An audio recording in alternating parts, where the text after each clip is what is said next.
It perverts this whole framework. See, corporate personhood is not just an illogical idea, which it most certainly is. Corporate personhood is not just a stupid idea, which it most certainly is. But corporate personhood is the theft of our sacred right to self-government. And what pisses me off, especially as a lawyer, they use our legal system to justify and legalize the theft of our right to govern ourselves. Well, I say, ya basta, enough already. We gotta do what people before us have done and educate ourselves and others, to organize ourselves and others. We gotta build a movement that takes ourselves seriously. And so, as I'm coming to the conclusion, two things to consider. Number one, I think that movement is probably best represented by the Move to Amend coalition. There are a lot of groups, and I respect and applaud them all. But Move to Amend is not an organization. We are a coalition of several thousand organizations already, right?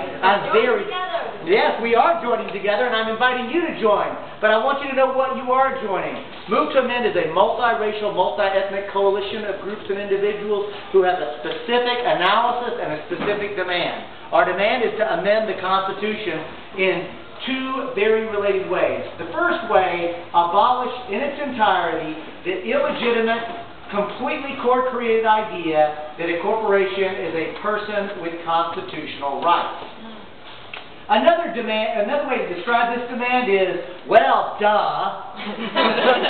Right? I mean, this is an insane idea. Obviously, only human beings have constitutional rights. And may I say, I'm very proud that we are principled and intellectually honest.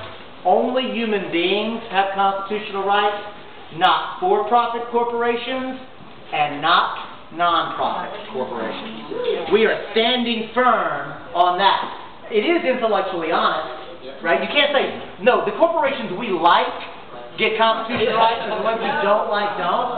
All of them, right? All of them. And it's not just intellectually honest, it's also the only way we can actually reach principled conservatives and principled liberals alike, because, you know, there'll be that common ground. And the third reason that we have to say nonprofits don't have constitutional rights, because don't you see the ruling elite will just form a bunch more nonprofits, right? And they'll drive Mack trucks through that loophole. You know, nonprofits like Citizens United, the nonprofit, should be obvious. So that's number one. But I also want to be clear, we also have to abolish